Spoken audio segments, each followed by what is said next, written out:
Hey, it's Travis, and welcome to Marketing Unboxed. Today's episode is, I know I always say this, it's a good one. They're all good, but in this episode, we really went and dug into HubSpot. I'm a HubSpot solutions partner.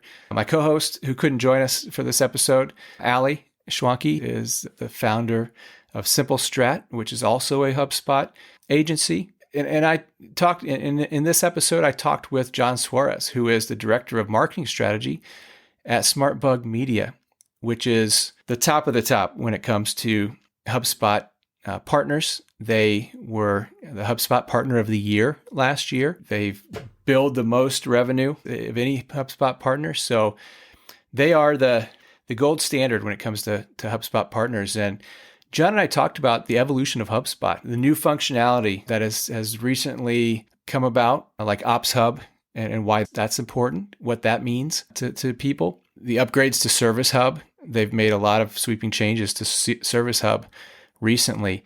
That's a big deal. We talked about the importance of being intentional about the types of projects and clients you take on.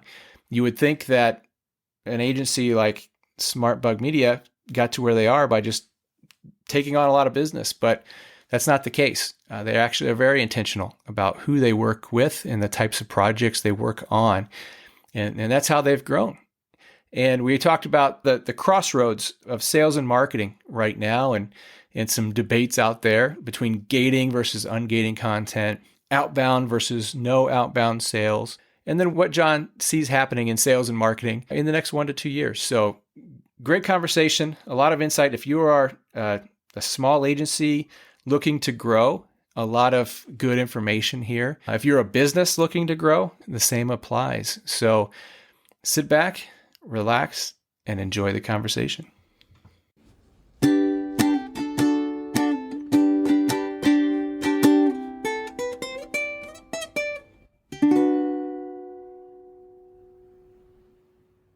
Well, hey, John, thanks for joining me today on the Marketing Unboxed podcast. Great to have you. Yeah. Thanks for having me, Travis. Glad to be here today. So really excited that we're both in Pavilion, met through a RevOps, Intro to RevOps course, which I thought was great.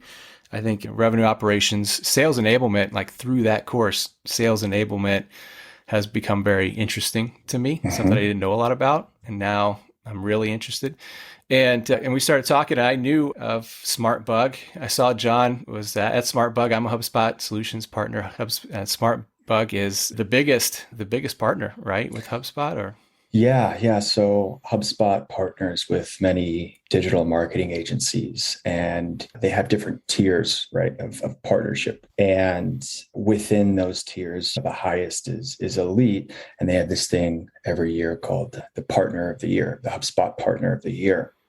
And that's awarded to the agency that really helps sell and manage the most revenue from an agency partnership perspective for HubSpot. And I work for SmartBug Media, as you mentioned, and we won HubSpot's Partner of the Year last year, which was an incredible honor. And with that, on a day-to-day basis, we're working with clients that are in HubSpot, so we're touching it every day. So it's exciting to work for an agency that has so many talented people that know HubSpot, and to work closely with HubSpot, right, through their partnership program. They have a lot of different processes and kind of communication setups that allow us to really make sure that we understand HubSpot, what's coming down the pipeline, and how to use it to the best extent for our clients to be successful. That's a great award and accomplishment, and it's no easy thing to do for sure. And I've only been a partner since August, haven't reached gold yet. Hopefully it's coming soon. But I've been amazed at how just that the integration with HubSpot itself and how good they are to work with as a partner. It's almost like I have a team of people there at HubSpot. Right. I think whenever you think of a partnership with any company, right, there always might be something that can be improved, which is certainly the case, I think, with anything. But I think HubSpot really uses that word partner deliberately because it is a partnership. They are invested in your success, and you, in turn, are, of course, invested in your client's success. And it's this ecosystem of learning from each other, from improving. And it's a really rewarding environment to work in. Absolutely. Now, how long has SmartBug Media been around? We were founded, I believe, in 2007. Okay. So we've been around about 15 years or so. And we've been working with HubSpot as a partner for, I think, as long as they've had their partnership program, which I'm not quite sure where that started. Before I was at SmartBug Media, worked at a couple in-house gigs.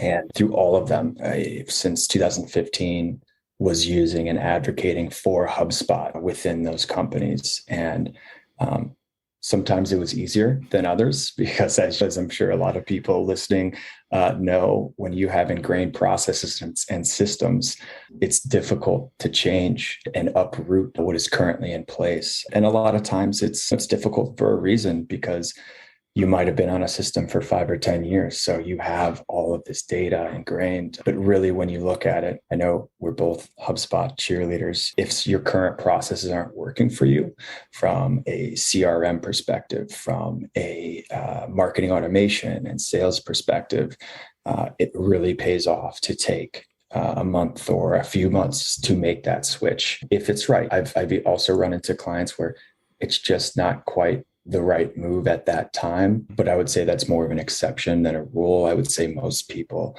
I've seen, if I'm looking at it as objectively as I can, really benefit from making the move. And the evolution of HubSpot, I think, has been fantastic. I mentioned I've been working with the platform since 2015, first as a client, or I should say in-house, right? And now as an agency and a HubSpot partner.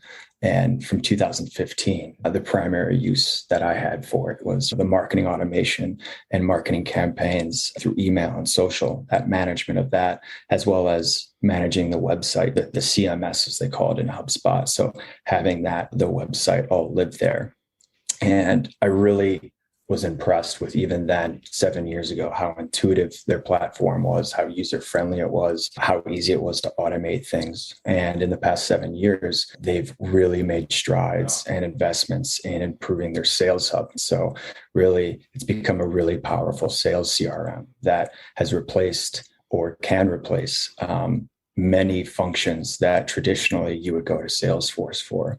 They have their Ops Hub, which has been developed very impressively, and the product roadmap for that and how it's been evolving has been great. And then, of course, they have Service Hub as well, where it is what it sounds like, managing tickets, managing support, inboxes, having chatbots. And it's all created this really strong ecosystem of RevOps, really, all these RevOps processes, right? That make it, or I should say, that put a lot of companies in a position to be as successful as possible for their sales and marketing departments and RevOps as a whole.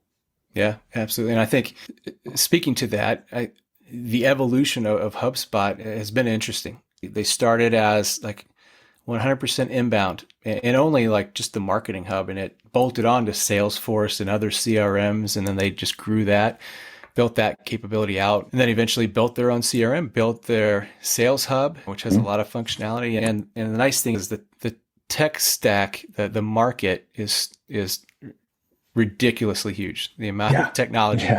Like last I saw was like 8,000 different platforms, and I'm sure it's probably closer to 10 now, I'd guess, since it's been a while since I looked at that. And HubSpot works with a lot of those. And I think that's where the Ops Hub comes in, right? That's why it's such a key thing.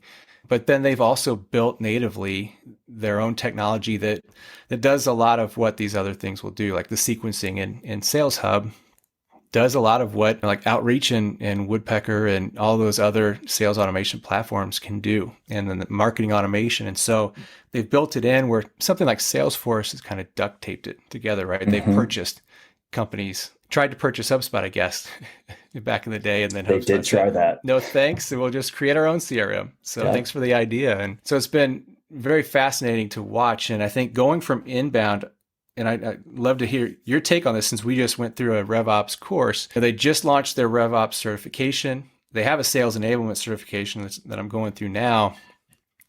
It feels like there is a shift. There's still a little bit of inbound in the background, but it feels like they're making another shift. What do you think? Yeah, I still believe that they're very much inbound focused, but I think they saw an opportunity in the market with, for example, a sales CRM that traditionally would be a Salesforce. And they said, I think we can do this better. And at the same time, they wanted to develop their Ops Hub features and functionality so that, okay, if somebody wants to go all HubSpot, which is usually the right move, that's available. But we also don't want to shut the door on people that, for one reason or another, don't want to get off of Salesforce. So that's a bit about the evolution. But as far as how that reflects against their methodology, I do still think their bread and butter is for people that, well, I'm about to contradict myself, right? So you do have all of these components that really enable you to create a fleshed out inbound marketing strategy, right? Content, SEO, website, forms through automation in the background, through notifications and lead nurturing sequences. So that, I think, is used for every single client that I've seen that has a HubSpot subscription. Now, clients that use something on top of that and complementing that through like a sales hub are, for the most part, very focused on executing in, let's attract people to our website through that methodology or inbound strategy. And then we want our sales team to be using the sales CRM to follow up on those leads that have expressed explicit interest either in the company's content or the company's products. So that's how I'm seeing it a lot. And as far as a messaging perspective, I think that's pretty similar to how HubSpot is talking about it too. But it'll be interesting in the next 5 to 10 years as they do continue to develop out Service Hub and Sales Hub. And you get these bigger enterprise sales forces using HubSpot. And today you can still do outbound, sales through HubSpot, and it's pretty robust, their features. I just think that they haven't reached the critical mass yet as far as the size and the makeup of their users to reposition their messaging. But yes, it will be interesting to see how that pivots over the next 5 or so years. Yeah. Yeah. And I think you'll get a mix. You'll still always have that inbound company or companies. That's where they start and then they grow it out from there. Or you might have people that just want to use it from the sales CRM in a few years, and then they might step into more of the inbound strategy. Yeah, exactly. And I feel like right now, marketing and sales are in an interesting place, theoretically, really, right? That I'm connected to a lot of people on LinkedIn that are in sales and a lot in marketing and RevOps. And I think there's a big debate about gating versus ungating, providing value, and then being there when people are really sales ready. And then also the debate on outbound or no outbound and kind of more demand gen, driving again to that sales ready opportunity. I feel like HubSpot, especially early on, was very geared toward gating content and then email marketing nurturing from there. Do you think that's changed, and where do you think the world is going from that perspective? Yeah, so whenever I think about marketing, which is very much a mix of art and science, right? And when you boil it down, marketing is, we kind of guess. We have experience in running different campaigns and formulating different strategies. And as you get more experience and learn from either successes or failures, you start to decrease the chance of failure every time you're creating a new strategy or developing a new campaign, but it will always be a non-zero chance of failure. But with that said, whenever I'm looking at a new client or an existing client, I think the most important thing is really understanding the audience and what do they want? What are they looking for? And today, after years of telemarketing, right, and door-to-door sales, I think consumers in general, now I don't think this is a blanket statement because different companies and different audiences might have slightly different tendencies or preferences, but I think the majority of people in the world are sufficient enough to go out and research different companies. I think that the statistic still stands that 70 to 80% of the sales process is already done, or the prospect has already gone through it by the time they actually reach out. And I'm not seeing that change. As I am onboarding new clients, I oftentimes ask to talk to and interview their existing customers, former customers, as well as prospects that just didn't follow through.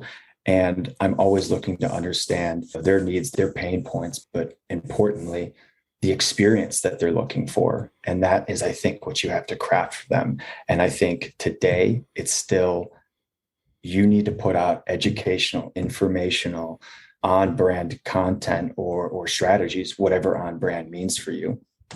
And let them come. Now, I think there's some ways to get around that with social media. I think that in certain instances, cold outreach via email still might be a method to try. But I think users are just looking for, okay, give me what I need to know. I will process all of that information.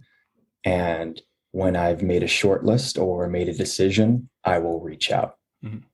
Yeah, absolutely. And I think that is the case, not just for SaaS, but B2B in general, more traditional B2B, like especially engineering firms and things like that. They have long sales cycles. There's a lot to consider, right? A lot of information needed, a lot of speccing out to be done. So yeah, I think that's really the case for a lot of companies, industries. And when you had mentioned that marketing is kind of, there's some element of guessing and not knowing. One of the things that kind of made marketing easier, maybe not easier for me, but it helped me feel better about testing and being okay with failing. And that's when I realized, as a marketer, we're about rules and processes and things like that. And we come at campaigns from a very rational place, but yet we're marketing to people who are very irrational. And it's really hard to understand how someone irrational will think, right? And I think that's where really understanding your customer so intimately will close that gap. They may do things irrationally, but now you know why. And the consistency to which they're irrational, and you can plan for that. So I think that once I realized that, the psychology of it, that things became a little bit more in perspective. Yeah. And the psychology of it is very fascinating, because I think for every single company that you either work at or is your client at an agency, the rationale or lack thereof rationale, the psychology, the user experience, the pain points, even if they're in the same industry, I think it will be different. And even if they're selling the same thing, and that's where brand differentiation really comes in. What do you want to be known for? Are you standing out from your competitors? And I think that is all part of the soup, so to speak, that you need to take into account all these different elements. And that's the input. And now with that information, what output are you going to come up with? Exactly. And I think to that is also knowing who you're for and who you're not for. And I think a lot of companies struggle with that. They feel like they're cutting business off if they go too narrow, but yet it's just so much easier to communicate your value, communicate what you do, what you're for, when it is a lot more narrow. And so with SmartBug Media, do you guys have a particular niche that you target? Yeah. So when we are going out and, well, you mean our clients, right? When we go out and look for clients, we have a pretty stringent qualification process. We turn down a lot of business that we feel isn't a good fit. Now, that is more, I think, of we won't turn down business because of the industry they work for, work in, right? So we are not niche specific. I think we will instead turn down clients that might have unrealistic expectations that are just, we're not a good fit, right? Because we're an inbound marketing agency at heart. We do have paid media. We have a creative team and development team, and we do have strategies to get quick wins for clients, but the inbound process takes a long time. So clients that may not, they want something yesterday, right? And this all really depends on a number of factors. I think I'm really overgeneralizing this, but yeah, we work with any vertical, any industry, and anyone that is willing to invest the time to see through kind of our bread and butter. We do also have an e-commerce arm, and that is for more B2C. And those campaigns and those strategies vary from what we might create for a B2B company who we do think an inbound strategy is the best move for. So I think it's a complicated question to answer in a short amount of time, but I think we're really looking at the working relationship that could be rather than any other thing. Yeah, and that makes sense. Yeah, it almost seems ironic that such a large HubSpot partner is turning down business. And how do you become so large if you're turning down business? And I think that's exactly how you become a large partner, right? Is knowing what works, what kind of accounts will work. You're not going to spin your tires with unrealistic expectations, because that takes a lot of resources and a lot of time.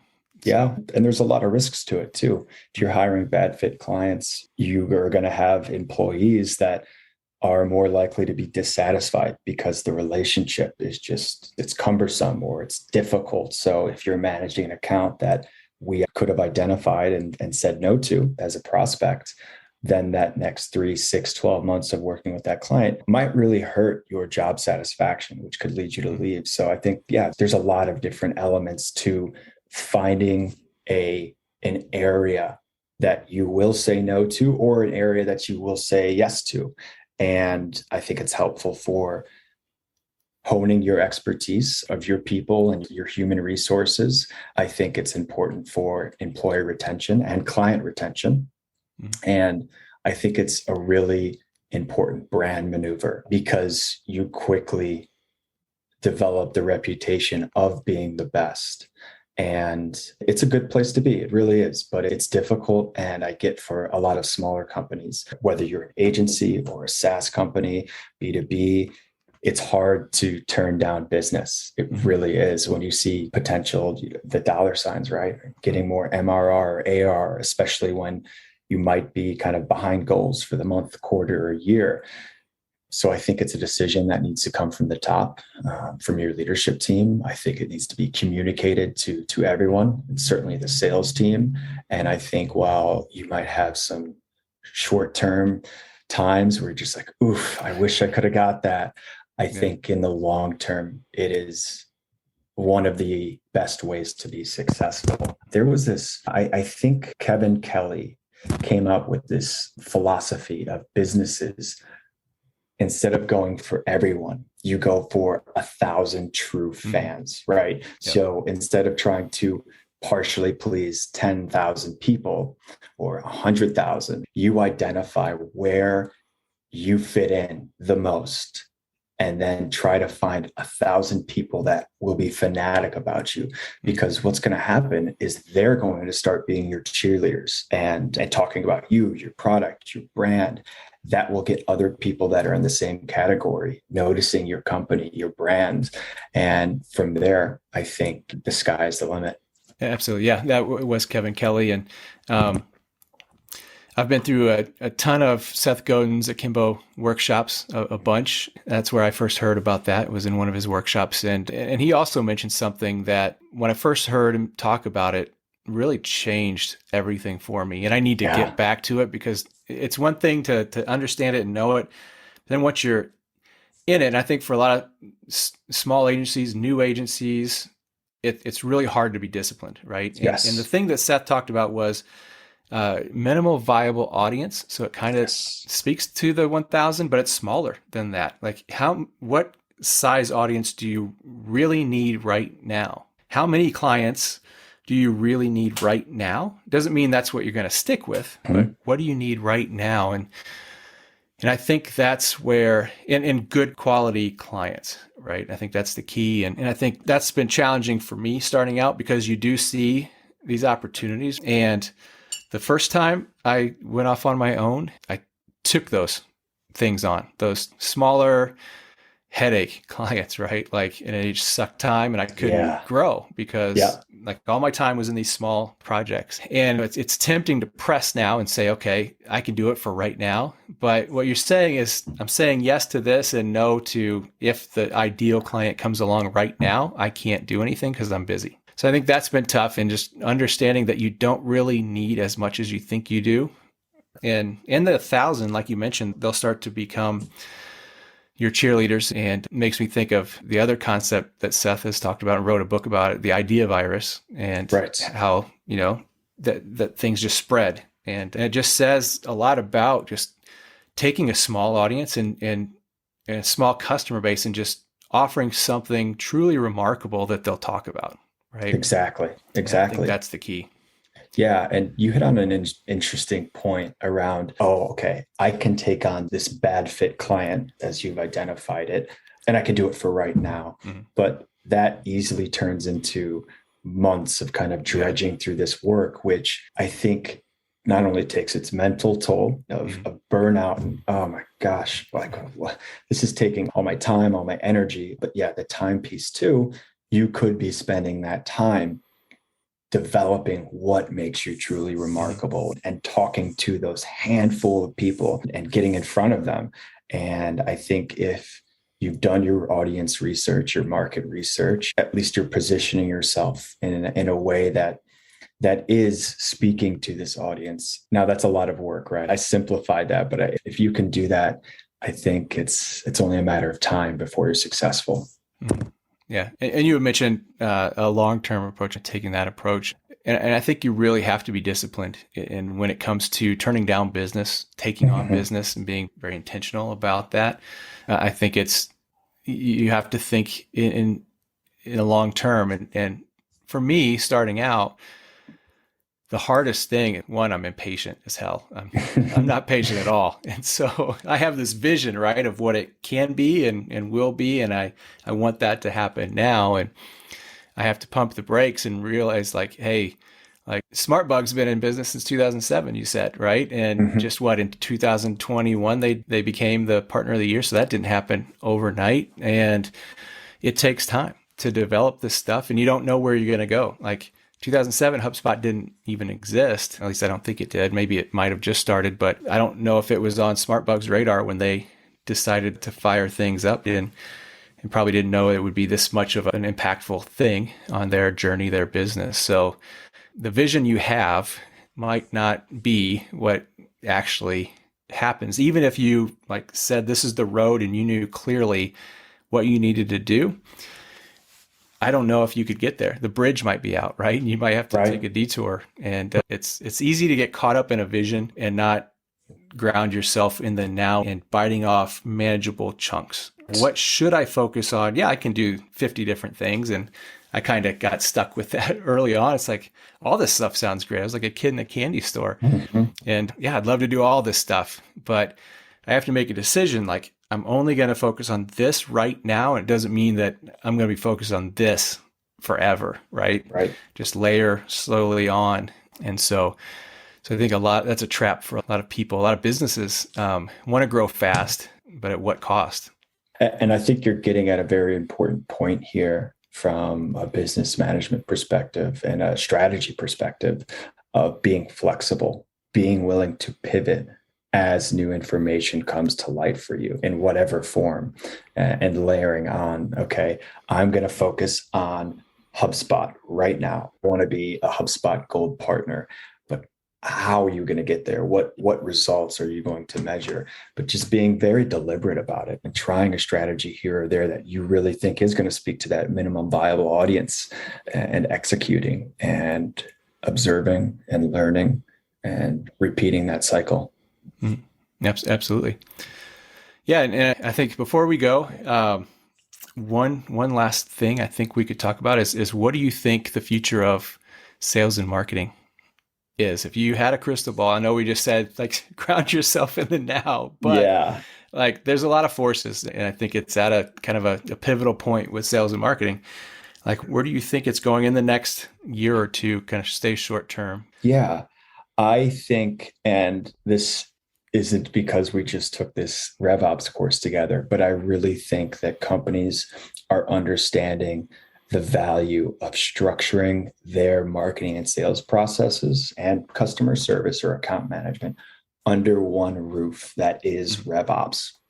And this is having worked in-house for several companies, having worked for the agency side and with many clients. I think something that is just a tale as old as time is this sales versus marketing mentality. And I think a lot of business leaders are really starting to realize how detrimental that is to the processes of the business, and things like how well these departments are integrating are going to affect how successful you are, right? Because I think marketing and sales are really intimately linked, and they always have been. So I wouldn't be surprised in the next year or two to see a lot more of these revenue operations and CRO roles pop up. I think we've seen that in the last 5 years, and it's slowly increasing in speed. And I think tools like HubSpot, being this encompassing product and platform where you can host your marketing processes, all of your sales process and sales enablement, all of your customer service and account management functions, it's speaking, directly to HubSpot and then providing this singular system for it. I think that is going to pave the way quicker to have sales and marketing move under this one function, so to speak. Yeah, I agree. And it's actually very exciting to think about that future, right? I've been in sales and I've been in marketing, and I understand both and the pains of both and the gripes with each other. You had mentioned OKRs, and I think that's such a critical piece to getting everybody rowing in the same direction and on the same page. And I think a lot of what Chris Walker is talking about with demand gen and how marketing should change. And it is a long-term thing. And I think that's the gap that needs to be closed between sales and marketing, is understanding how different they are, but yet how critical they each are to each other, right? Exactly. And so. Exactly. And it comes down to OKRs and having the incentive system, whether that's compensation or otherwise, right? But everybody should be, like you said, rowing in the same direction, striving towards the main goal. Something that I make sure is completely ironed out and airtight as can be whenever I'm getting a new client, or on a quarterly and annual basis, is the goals and OKRs, right? And I always work with my clients to make sure that we're all on the same page. But, in-house too, this is the exact same thing for the sales and marketing functions. You need to have the same goals, and they need to be measurable. And you need to have a system where you can measure them, or else you're just aiming in the dark. You're throwing spaghetti against the wall. So, especially as reporting becomes more refined with systems like HubSpot, using all of your processes in one system and being able to report on it, I think we're going to see a lot more unity between the sales and marketing roles, which you've been in both roles. It's a lot of times an us versus them mentality, which is crazy. Yeah, it's nuts. So I'm looking forward to that bridge being built and kind of mending that gap. So. Yeah, absolutely. Well, yeah, I really appreciate you coming on. It's been a great conversation.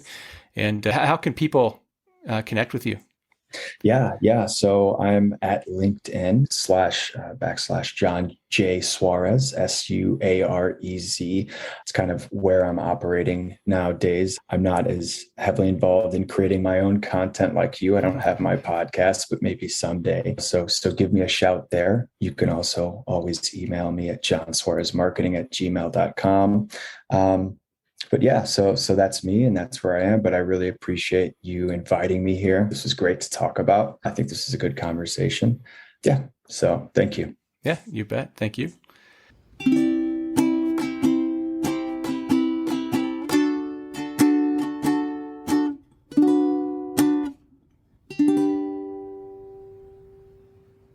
And that wraps up this edition of Marketing Unboxed.